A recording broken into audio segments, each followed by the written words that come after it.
that does it for the readings. Now, it's my pleasure to introduce our speaker. She comes to us from Knoxville, Tennessee, and she has at least one check mark by her name. And we're going to try to get her some more tonight. So help me welcome Marian Gibbs. Hi, everyone. Recording in progress. Marian Gibbs, alcoholic.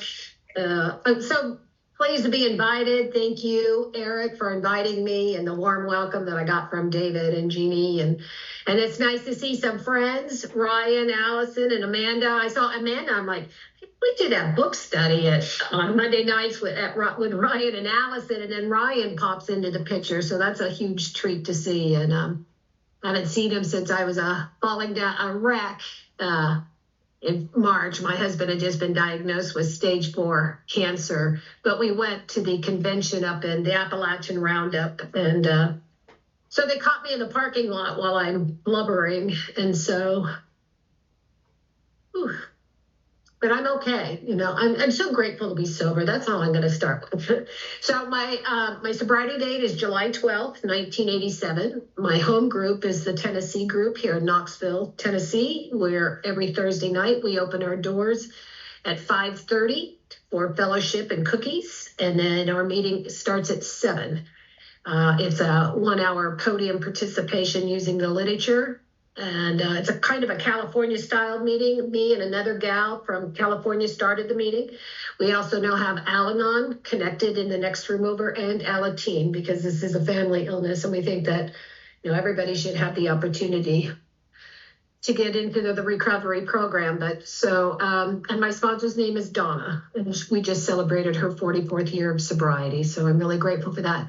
So I got sober out in California, and I moved here almost 8 years ago, and it was a big change. And, you know, David's friend moved to Tennessee, and he's having a rough time. And, you know, when you get sober in one place, I was sober for 29 years in California when I moved here.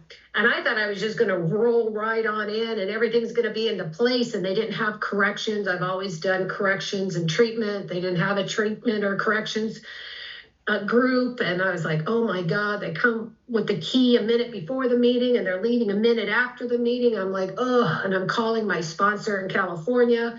She's like, well, what do you think you could do about that? I don't know. I know what she's asking me to do, but I don't want to do it, right? And then I go, they don't even have corrections. And she's like, well, maybe that's why you moved there. And I'm like, that is not why I moved here. But you know what? We have a corrections committee today. And I'm part of that corrections committee. I'm my intergroup corrections rep. So I travel to each of the districts. We service 6 districts.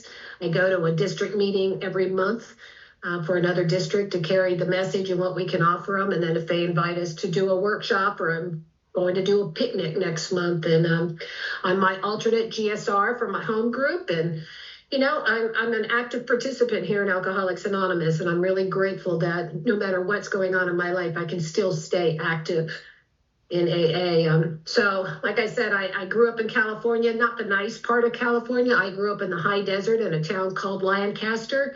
When Bill talks about the dreary desert of futility, I figured he went there because it's 50-mile-an-hour winds and tumbleweeds. Hardly gated neighborhood is a prison, so... but it was a small town when I was a kid, and we would drink out in the desert. And you know, I'm not like the rest of my family. My brother was class president, and he went off to college. He got married, has 2 children, and he's a state senator in California. And my younger sister was on the tennis team and played on the softball team, and she went off to college, and she got married and had 2 kids, and she's was an executive in a Fortune 500 company. And then you got me. I'm on my 3rd marriage. I've been in and out of jail, and you know, but I think I have the better life than them. I have a really grand life because of Alcoholics Anonymous, and it's well-rounded. And so, you know, so I don't remember my first drink. I was, you know, a kid. I was 11 or 12, and I don't remember the first time I got drunk. But I know I was drinking at 11, and I didn't have any problems. I liked it. I liked the effect produced by alcohol. I grew up in a rough house, and you know, it gave me a good escape. I like to say that it was the great salve in my life. It took away all that pain that I was suffering. And so if I drank, I gave me the I don't cares. I don't care what's happening. And so I was smart. I graduated high school in my junior year, and my folks wanted me to go to college. But had I known how much drinking went on at college, I might have went, but I didn't. And so I married my high school sweetheart instead. And I don't really have much business getting married. I don't know how to have a relationship, and everything's about me. And we moved to Los Angeles, and he worked a swing shift. And so I'd get off work at 5 with the secretaries at my law firm, and then we'd go down to the bar and drink until 11 o'clock when he's coming home. And I drive back through Hollywood with, finger covering my eye, my head out the window and getting home. And I demanded so much from him all the time. I want to go here. What about this? What about me? It was constant all the time. And one day he comes home and he said, I'm leaving. And I go, what do you mean you're leaving? He goes, well, I'm not happy. I'm like, well, how could that be? Because I'm happy. And he moved out. And so I went to work. It was a Wednesday. I went to work on Thursday, and I told the girls, they went out every weekend. And they said, I go, can I come with you? And they said, sure. And I went out my first nightclub. I've never been to a nightclub. My first concert was Led Zeppelin, 1977. And now all of a sudden they're taking me to a nightclub with Madonna and Chaka Khan. I'm like, oh my God. I don't know. I'm like standing there like this, and this music and the lights. And they bought me a Long Island iced tea, and 8 Long Island iced teas later. I'm like, Chaka Khan, Chaka Khan. I loved it. I loved everything about it. I loved the men, the music, the smoke. It was everything. It was just everything. And I started to go out every night. I stayed home one night and I started to cry about the loss of that marriage. And so I said, forget it. I got up and I got dressed and I went out to the bar. So things began happening behind my drinking. I became a blackout drinker. And my roommate would tell me things like, I can't believe you said that to Allison last night. I'm like, what did I say? And then she'd tell me, I'm like, well, I don't even like Allison, but it's not that. I don't remember it. So I have to get around that, right? And then as things progress, she'd say, I know what, she goes, Marian, I can't believe you did that. And I'm like, did what? She goes, you know what you did, and I don't know what I've done. You're the end of the friendship, but it wasn't the end of the drinking. She said, get out. And I'm like, what? You know what you did, get out. And I don't know. So I told her that I was drinking a little much and I was going to cut back after the Halloween party, but I got arrested on October 30th, the night before the Halloween party. So in California, they make you go to 6 AA meetings and a restricted license, and you had to go, I could only drive to and from work and to and from AA. So it'd be my night to drive at the bar, and I'm like, well, I can't drive, so here's my keys. We can take my car. And then I drank like I wanted to drink. And then I had to go to this hospital therapy group, and I don't know what they talked about. And they sent me to this meeting. It was a Saturday night, and the guy was very funny. He was a Skid Row drunk who lived in a cardboard box. I'm like, my God, I lived in a box. I'd go to AA too. I didn't identify with that guy. I was 23 years old.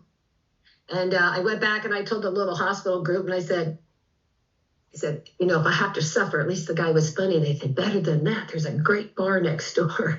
And there was. So I took my court card, put it in the basket, because meetings in LA are big, and I ordered a beer next door, and I played darts, and I didn't hear the message of Alcoholics Anonymous.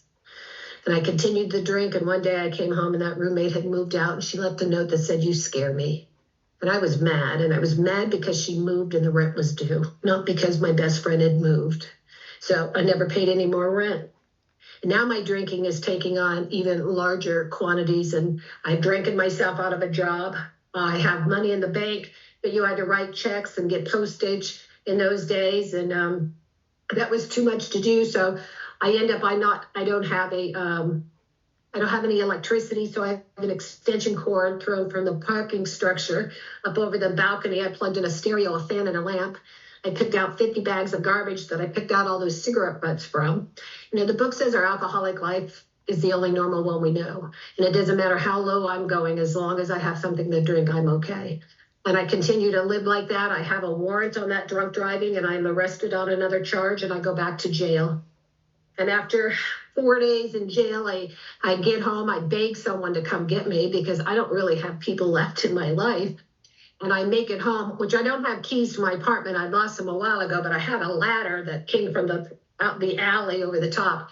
And I break into my own place and my belongings are gone. And when I got into it, I start yelling in the complex about who stole my things. And a neighbor came out and he said, Marian, your mom and dad were here. They took them.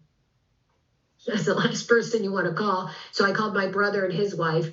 And my sister-in-law said, you know, when your dad was moving you out, he had a heart attack. He's in the hospital. So because I don't think about anybody. I don't think about anybody. My mother once called and said, we are so worried about you. I said, when you see my picture on TV, then you worry. Get off my back. So I wait till my dad gets out of the hospital. I borrow a car because my car is impounded. But I drive up to my parents' house and I have stories about why I'm living that way. And I go back to that apartment for like another week. And then my mom and dad show up. They're knocking on my door and I got to let them in. And my mom said, Marian, you can't keep living like this. You need to come. You got to get your life in order. So why don't you come stay with us? So I moved back to Lancaster and I've got some non-alcoholic friends who are going water skiing and they invited me, but I'm not doing that. So I have my biker boyfriend come up and I sit in a bar and drink all weekend. And when I got home, my car that I got out of impound was repossessed. And my mother said, you've been lying and you've been lying all along. You have two options. You're going to get help or we're going to drop you to the streets of LA. And I'm debating what I'm going to do. When the book says to die an alcoholic death or to live by spiritual principles, they're not easy alternatives. It's where I was. And I'm like, I'm trying to think who I could call. And when I have nobody, I said, well, I guess I'll go get help. So my parents walked me down the hall of AV Hospital, Antelope Valley Hospital. And there were 7 guys in that day room. And that was my primary purpose. It was not about getting sober in Alcoholics Anonymous. And so people who carry the message in H&I, California's called H&I, Hospitals and Institutions, they came in and this one particular woman, I did not like her. She was super sweet. Her name was Vicky. And she came to every book study. My name is Vicky. I'm an alcoholic. I'd like to talk about this here. I'm like, oh. Then the next paragraph, my name is Vicky. I'm an alcoholic. I'd like to talk about this here. And I'm like, shut up. So what she was doing was keeping me away from those boys.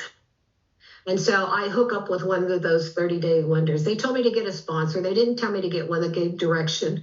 They told me to do 90 meetings in 90 days. The big book says try not drinking a year. But those things are impossible. And I was 25 years old. And how am I not going to drink? And proved myself that I was an alcoholic. So I hook up with that boy. And we move in together. And one day he comes home loaded. I did my 90 meetings in 90 days. I said, baby, if you're going, I'm going. I went out and got some tequila and I stayed out another 8.5 months. Man, and it was so much worse. You know, when people hear your story and they're like, it got worse. And I go, it got worse. We moved to LA. I mean, I moved 9 times my last year of drinking. I am always on the go. I talked a girlfriend into a job at a law firm and my grandmother died 3 times. I've got all kinds of stories about what happened there. And so I'll just tell you my last week of drinking. So it's 4th of July weekend, 1987. I have the grand idea to go to Mexico with the girls. And I know what I do when I go to Mexico. I drink tequila. The last thing I know is I'm dancing. Next thing I know, I come to, I got a black eye, a fat lip, cracked ribs, no panties, parked in the desert. My money's gone. I'm like, man, oh, God. I drive back to the car door on my passenger side is open, so I close it and I drive back to the hotel where I don't have a key, but the maid lets me in. And my friends aren't there and their luggage is gone. I'm thinking, well, they couldn't have gone far. I drove. So I slept it off. They still weren't back. I laid at the pool until the sun was setting and I decided I need to come across that border. And I get home and I call and apparently I got in a fist fight with them in the federales and I tried to run my friends over. And they had the federales take them to the border and they caught a Greyhound bus home. And they called my family and said, she's crazy. They thought I was on drugs. To my knowledge, I didn't do anything other than alcohol. That's what happens to me when I drink. But the next day my head says you can have just two. And I have 2 drinks. The next day you can have 2. By the 3rd day, I'm drinking it like it's ginger ale. So the night of my last drunk was July 11th, 1987. I'm on a blind date. Let's say I'm going out with Eric. Okay, I got the perfect girl from you. I sporting that black eye. It's like, I have no catch. The guy must have been really desperate for his friend to send me his way. And So, but we're at a bar and I look across the room and there's David, the guy I've been waiting for my whole life. And I leave my date to go home with another man. And in the middle of doing the nasty, I got a moment of clarity. And I'm like, oh my God, I have to go. And he's like, now? And I said, right now. And I came home, and when you're a woman who lives that way, that devastation that that you live with, and you can't do it one more day. And it wasn't the first time that it happened to me, but it had to be the last. And those people I met the year before who carried that message, I kept their number in my wallet, and I called one of them, and I said, I'm in trouble. He says, why don't you come up here to Lancaster? I said, I don't have enough gas. He goes, if you get enough gas to get here, we'll get you home. And so I drove up and I met him at a sandwich shop called the Submachine. It's at 20th Street West and Avenue J in Lancaster. And he was a big guy with a big belly. And he stood up. And when I opened that door and he put his arms out like that, and I ran to him and he just held me to his chest. And I just started sobbing. He says, Marian, you never have to feel this way one day at a time for the rest of your life if you don't want to. And I don't know how I'm not going to drink, but I can't feel this way anymore. So I started hanging out in AA, and I got engaged at 3 weeks of sobriety. I did all the wrong things. My sponsor, so I asked this woman to sponsor me, but she told me everybody's juicy stuff. I got everything about Tiffany, everything about Amanda. I'm like, oh my God, Jeannie did what? So I wasn't going to tell about the men, the maggots, and the 50 bags of garbage in my house. And so I hang with the boys because I got engaged, and you guys are getting directions from your sponsor using the book, and I'm not getting that. And so I asked an old timer, I'm like, yeah, a woman who uses the book? He goes, yeah, honey, here you go, Vicky. No, I'm not calling that woman. Nope. So I sat for a while, and I go to another guy, I go, hey, a woman who uses the book who'll take me through the steps? Yeah, honey. They said, Vicky. She was 8 years sober, and I was pretty certain she sponsored everybody in AA. So I called her up with a story why she needed to sponsor me. She goes, Marian, I'd be happy to. And you're a real alcoholic. And if you want to stay sober, you're going to have to take these steps. You go to meetings early and stay late and stick out your hand to people with less time and empty ashtrays, make and pour coffee, wipe down those tables, and never turn down an AA request. Fine. I don't even want to be here, really. I don't know what I want. I was so mean to people when I got here, and you're all trying to save my life, and my arrogance was just shocking when I look back on it. And so we sat down, and I didn't even know that I was an alcoholic. I wanted to be an ANDA. And then she goes, did you drink? And I said, yeah. And she goes, well, let's address your drinking and see if you belong here, because if you don't, I'm going to send you somewhere else. That was probably the most important thing that ever happened to me. Because we sat down and we read the doctor's opinion, and I'm like, oh my God, I'm an alcoholic. I had no idea about the physical allergy and the mental obsession. You can have just 2. Stay away from the tequila. Eat dinner first. Okay, that always wins. And then I drink, and there I go on another spree again. And I'm like, Vicky, I'm an alcoholic. I had no idea. But I'm not all the way convinced that I can't figure out a way. I was 26 years old when I got sober. So what happened was we sat down and reread Bill's story. Bill's story sealed the deal for me. So many people hate, women. And I'm like, oh my God. I did all the geographics. Fear sobered me a bit, but I drank again. Self-knowledge sobered me, but I drank again. Cocksuredness, but I drank again. All those things that Bill did, all those things I had to start looking that I had used in my life, closed that door to the point that I'm like, I don't have an escape out of this thing. But I won't tell you my life's unmanageable. And Vicky's trying to talk to me about it. And now, see, I'm showing up onto my job. I'm doing my hair and my makeup. I'm not taking clothes out of the trunk of my car. I'm like, no, my life is good. And she's trying to talk to me, and I can't hear her. So at 9 months of sobriety, I go on a cruise with a friend. She goes, you could probably drink.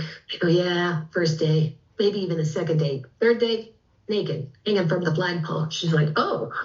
So she didn't ask me to drink. But I'm engaged, and I met him on that ship, and I had sex with that man. And one more time, and I got home, and I called my sponsor. I said, I may not be drinking or doing anything else, but nothing in my life has changed. I'm doing the same thing at the expense of everybody, what I've always done. And she said, it's about time. So then I have to come to believe, and my sponsor was a fundamentalist born-again Christian, and I wasn't. But she had a relationship with God that I really admired. And I'd say, how are you getting through this? And she goes, with God's help. That's silly. I just didn't understand those things. And we sat down and we read We Agnostics, and I don't get it. She's like, read it again. Then I get it when it says, when we were driven to AA by a self-imposed crisis, we could neither postpone nor evade. We had to fearlessly face the proposition that God is everything or else he is nothing. He either is or he isn't. What do you choose? I choose God. So I called her up. I said, I got this.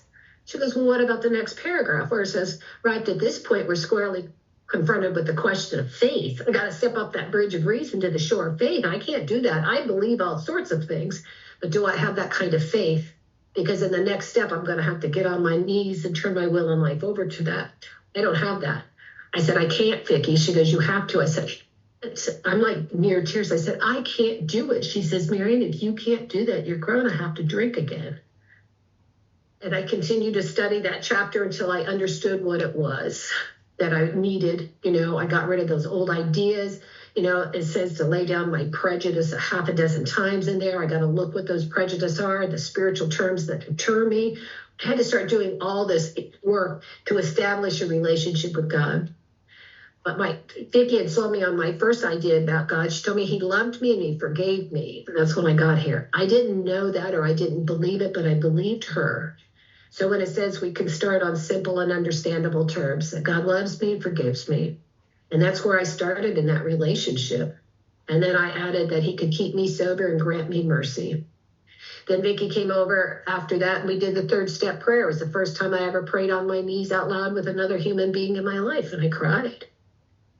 I was never, in a relationship with somebody that I did those intimate things with in that fashion. So then I had to do my inventory, my resentments, my fear, and my sex. And I write down the 3 columns, and then I'm supposed to look at it, see that the world and its people dominated me. I'm like, yeah, Jeannie, you should be on there, right? That's as far as I ever get.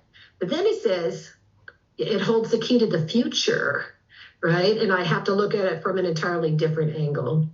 And I started praying that resentment prayer until it took that sting out of all of those relationships.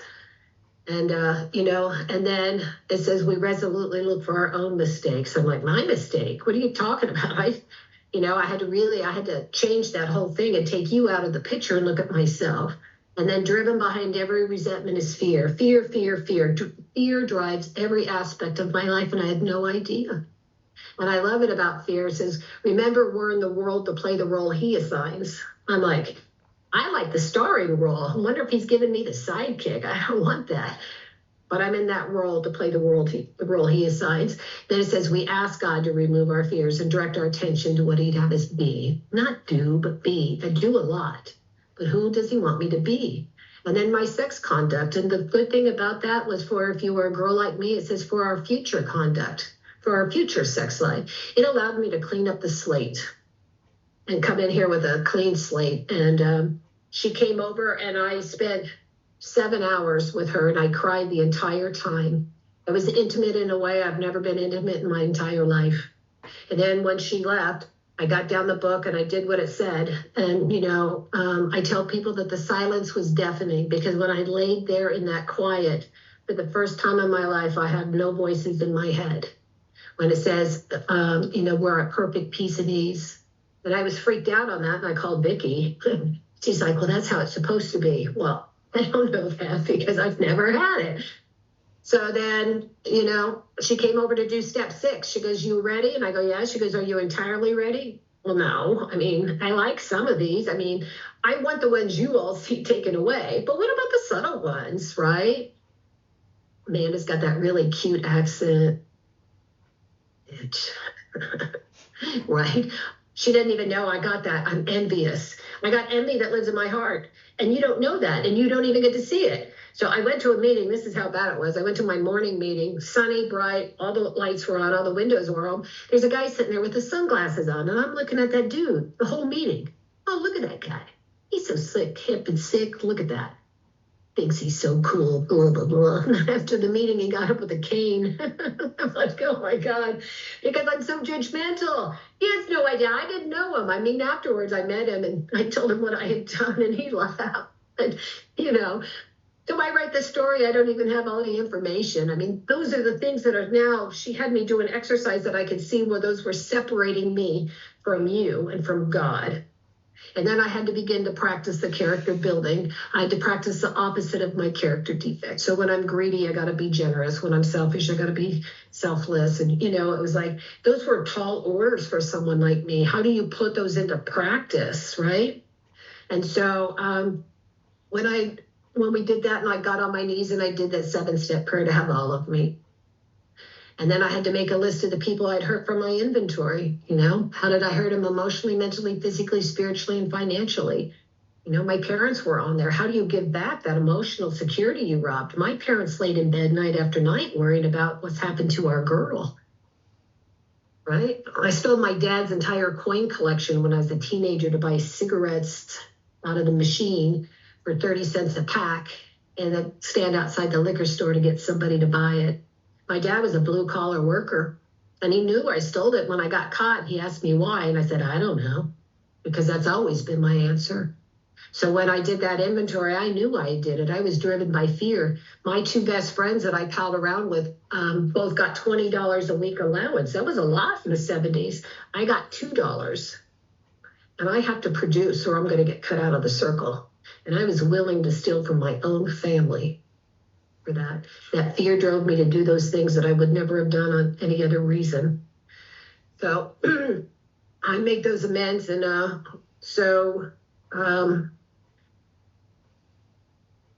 10-step, continue to take personal inventory. And when we're wrong, promptly admit it. One of the things I like about it, it says it's easy to rest up on the spiritual program of action, and we're in trouble if we do, for alcohol is a subtle foe. At 7 years of sobriety, I get complacent. I'll call tomorrow. Oh, God, I don't want to go here. Sally, share again. Oh, God, I'm like really busy. Ooh, Survivor's on. And things are going well. Things are going well for quite a while. I'm not going to go. Sally sharing? No, I'm not going to go. It's the season finale, right? I let the life that AA gave me get in the way of my AA life is what I did. And I'm driving home and I'm stuck in that LA traffic and my head is just screaming. And it says, are you done yet? And I got home and I picked up the phone and I called a woman I hardly know. I said, Cindy, I'm in trouble. And she says, are you drinking? And I said, not yet. Because I am so restless, irritable, and discontented, I'm going to have 2 options. I got to get back on the spiritual path, or I'm going to pick up the drink that brings a sense of ease and comfort. And that happened again at 13 years of sobriety. I'm like, oh my God, how dumb can I be? Since that time, I am actively sponsored. And I've always been active in AA. What I haven't been, it says easy to rest up on the spiritual program of action. It doesn't say hard, because I think I can cut a little here and cut a little corner here. And what happens is I get myself in trouble. And it was only by that much humility that I had left in me that I was able to pick up the phone and say, I'm in trouble, both times. So the 11 steps sought through prayer and meditation to improve our conscious contact. When I got here, I don't know anything about prayer. I was taught in AA. My sponsor taught me how to pray. And, it started out with, she goes, just ask him to keep you sober. And then at the end of the day, thank him, Marian. And I started out with that. And then I started to pray and asking him to cover this and take care of that and do this. And then I start laughing. I'm like, my God, I'm even selfish when I pray. I'm demanding all these things from God to do. And so then I had to really sit back and learn how to pray. And then I had to learn how to meditate and to be quiet. And so I'll tell a couple stories. So my mantra in the morning when I meditate is be still and know that I'm God. And I breathe. I don't think. I breathe. And I try to sit outside. I feel the sun on my face and the wind in my hair. And I smell the smells. I use my senses. And then I go through the St. Francis of Assisi prayer and think where there's darkness, light, where can I bring that today, and whom am I working with, and how I can bring that forward into my life. And so I do it in California. I did it in my backyard with my big dog named Wally. He was this hyper high-strung dog, and he could hear UPS from a mile away, and it's hysterics the entire time. But when I'm out there meditating and I have his brush, he's sitting next to me. So I also bought this book, and it was talked about weapons of mass distraction, the house phone's ringing, the cell phone's ringing. What am I making for dinner? I got to do that. Oh, God, I got to call Allison. What time are we leaving for that panel tonight? As soon as I'm done meditating, that's where my head goes. So I'm brushing my dog, thinking of all the things I have to do, my high-strung dog, Wally. And he lays down, and And I'm still brushing him. And then he turns his face to the sun and he just has that big smile. And I realize that my dog is in the present. He is right here, right now. He's not thinking about UPS or anything else. He is right here. And I had already lost it just like that. So then the 12th step, having had a spiritual experience as a result of these steps, we tried to carry this message and to practice these principles in all of our affairs.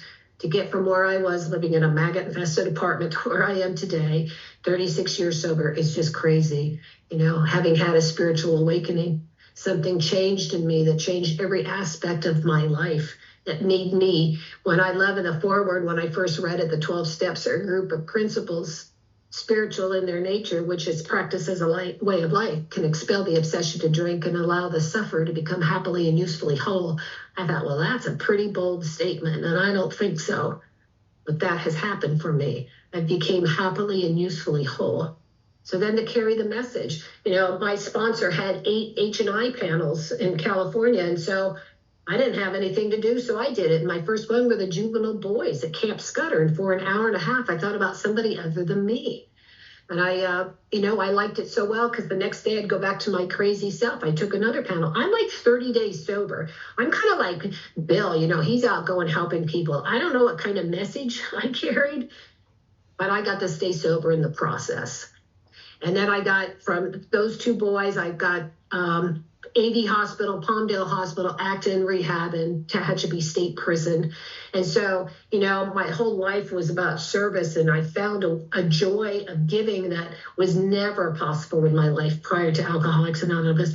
And I'm so grateful I had a sponsor who did those kind of things and showed me, you read it in the beginning, to show other alcoholics. She showed me what she does to stay sober. And so I started doing them, and I have great fun in doing it. And, you know, I've been in the prison from minimum to maximum security. I do prison here and up here at, where do I go? Morgan County Correctional Facility. I go up every Tuesday night, and we're in the 12 and 12 right now. We finished the big book at the end of the year. And now we're reading the 12 and 12. We've got 8 guys. Everybody participates in it. And the joy of that, we had a kid in Lancaster. I watched him grow up. He was on my yard for like 8 years. His name was Frankie. And his mom had never come to see him. And then she was coming. And then the next week I said, how'd it go? He goes, she didn't come.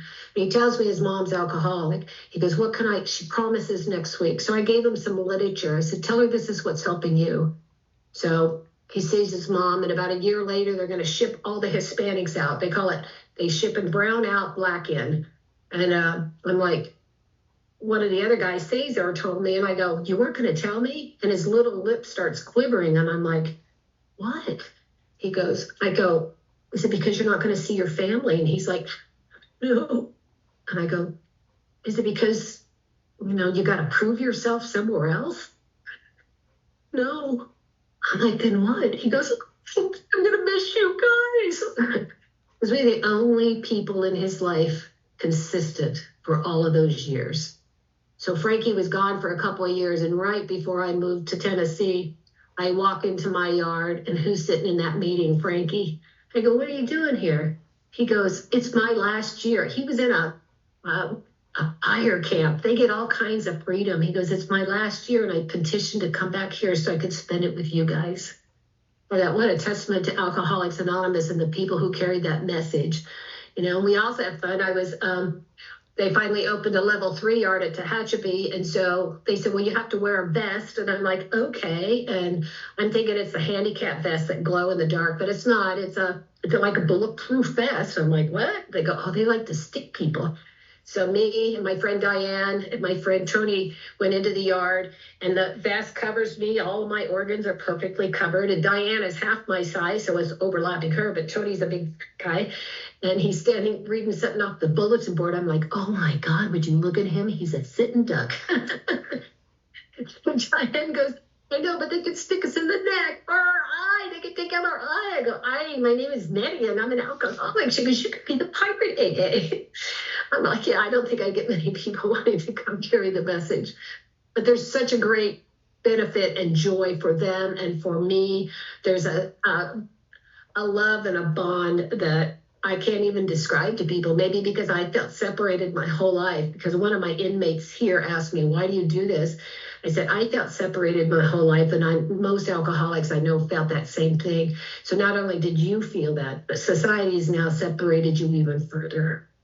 And so I can identify with that. And, there's great joy. So I got to tell you about my life today. So my husband and I retired here 8 years ago, and started a life here in Alcoholics Anonymous and in Knoxville, Tennessee, and so my parents were going to come when I said we're selling the business, we're selling the house, we're going to come. Well, they decided not to come. So I flew back to California every quarter to take care of my parents, and then after a couple of years, my dad had fallen and my mother couldn't get him up, and they were starting to have some problems, and they said, well, we're going to come to Tennessee. We need some help. So I spent a summer out in California packing up my parents, and I put them on a plane, and my sister met them here, and I drove one of their cars back. But while I was sitting in the kitchen at my mom's house, they were leaving their little table thing in the kitchen and their washer and dryer. I was doing my laundry before I drove out the next morning. And I just got overwhelmed with gratitude because, one, how does a girl who puts her parents through so much, they call and ask me to help them? And then I'm crying because I know that they're only coming because it's the final chapter of their life. Every year, when I turned 30, I worked with this guy, and he goes, this is going to be the best decade of your life. 30 is a hard time for a woman. Then I thought the 20s were pretty crummy. And if I'm sober and I stay sober, 30s could be good. So every year I always look about, and then every decade, this is going to be the best decade. So when I turned 60 a couple of years ago, I told my husband, I said, this is going to be the best decade of my life and the hardest. He goes, why? I go, because my parents are going to pass. He goes, you don't know that. I go, my dad is 89 and my mother is 87. You think they're going to make 97? He goes, no. I said, I know. And so the last couple of years with my parents, my dad started going downhill, and it was hard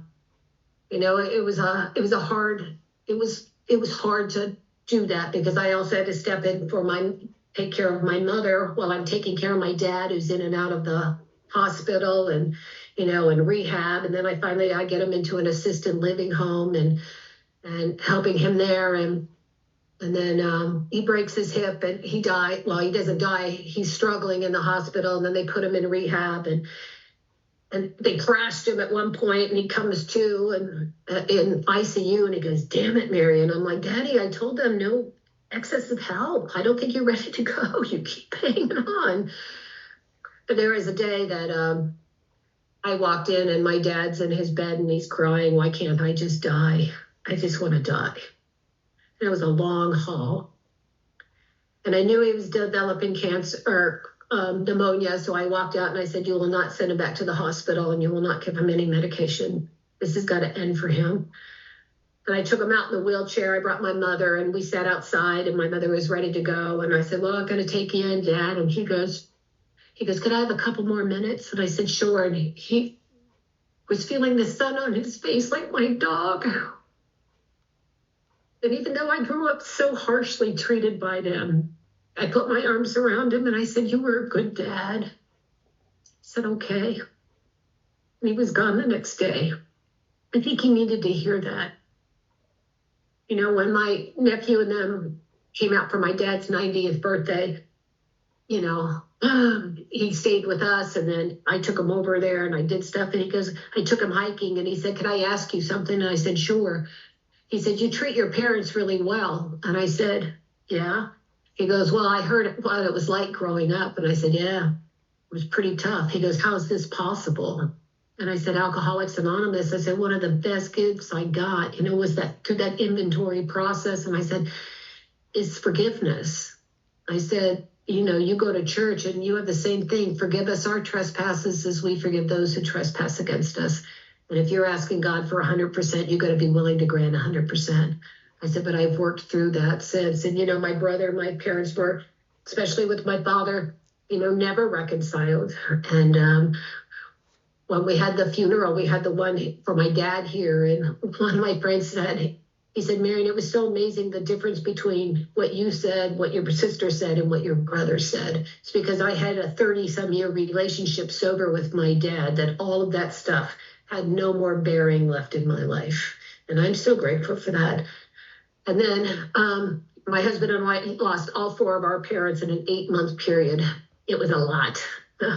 And so my dad died a week after his dad, and then I flew out and we buried his dad and came back here. And then his mother died in February. The night she died, my mother ended up in the hospital. I said, boy, if she goes in a week, I'm going to be mad. But she hung on for 3 months. And, you know, at the end of that, I was the executor of my parents' estate. They made me the trustee of their trust. It wasn't my brother or my sister, the state senator, or the executive. It's me, the woman in Alcoholics Anonymous, who's been arrested multiple times, who's been married multiple times.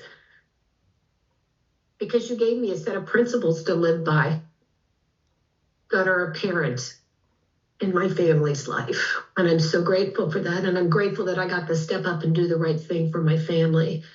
So then my husband was slated to retire April 1st. We thought that would be a great day to do it. And I'm in California in the end of February. And well, my trips changed. I was supposed to be gone for a month in January, and then flights didn't work out. I canceled that. And all of a sudden, my husband, I noticed he starts dropping some weight. First, he says he's on a diet. And I'm like 5 pounds like that. And I'm like, lucky. And then he walks by. I go, how much have you lost? He's like 17 pounds. I'm like, well, that's enough. And then he walks by about a week later in February. And I'm like, how much are you losing? Because it's too much. He goes, I'm down 22 pounds. I'm like, what is going on? He goes, I don't know. I'm having difficulty swallowing and I get full really fast. And he says, it's right here. And I said, isn't that where the hiatal hernias people get? So we Google it. I go, you got a hiatal hernia. You got to go to the doctor. He goes, I bet I do. He doesn't feel bad in any other fashion. I go to California. I'm taking care of some business I had to do. And my husband gets a scan and it's esophageal cancer that is metastasized to his liver and his bones. It's like, oh. So he canceled his retirement because we need the insurance. And, you know, I tucked him in tonight prior to the meeting. And when I was newly sober, I would call my sponsor with all these questions from the book. I go, what does it mean? Risen so majestically up from the single cell out of the primordial ooze. And she'd tell me, and I'm like, okay. And I say, what does this mean? We joyously deal with the realities of life. And she said, because we're sober, we can get through anything. And for that, we're joyous. I'm like, whatever, because that was not my experience. But today, I'm joyously dealing with the realities of life. He was right. Alcoholics Anonymous was right. You know, we don't know how long my husband has. You know, it's normally a 4 to 6 month. But, you know, they got immunotherapies and he's on chemo right now. He's lost 50 pounds. It's been a painful journey to watch. And, you know, we have this spiritual city of Alcoholics Anonymous all around us bringing, well, he couldn't eat, so I would eat all the food. He would bring us food, and he sat with my husband, and I had a girlfriend take me to lunch this week to get me out. I'm still seeing my men at the prison. I'm still meeting my sponsor and my sponsees. I'm still doing my service commitments here in AA, because AA is the one thing that has allowed me to suit up and show up, that I can be here for my husband. And I'm really grateful that, you know, I don't want it to be end on a sad note. I have had a really great time in sobriety. And I would not trade any of these experiences that I'm having now for anything else. And because God's got a whole plan. And so for a couple of months, I was like an upheaval. And I talked about with Ryan and Allison, it was just like sobbing, and not in front of my husband. And, you know, it's hard. And I would wait till he'd go to bed or I'm in the shower. And so I'm taking my dog to get her nails done a week or so ago. And I'm driving home and I'm, you know, and this voice says, always when I'm in trouble, Marian, you need to surrender this. And I felt this warmth from my head to my toes. And then this peace came over me. I kept driving. I pulled up to the light and I go, do I got to surrender, David? No, just yourself. And I walked in and I told David, I said, I'm good. I'm not going to nag you about not eating. I'm not going to do any of those things. It's like I'm in that place that God is like, I'm here, Marian. So whatever else is going to happen, You know, I always knew he was present, but you got to get through that emotional stuff to get there. And I think that was God letting me know one more time, you know, just when he told me, are you done yet? Now he's telling me, just you got to surrender, Marian. So anyway, I'm grateful to be here. I'm thankful that you had me. Thank you, Eric, for inviting me and seeing some of my old friends.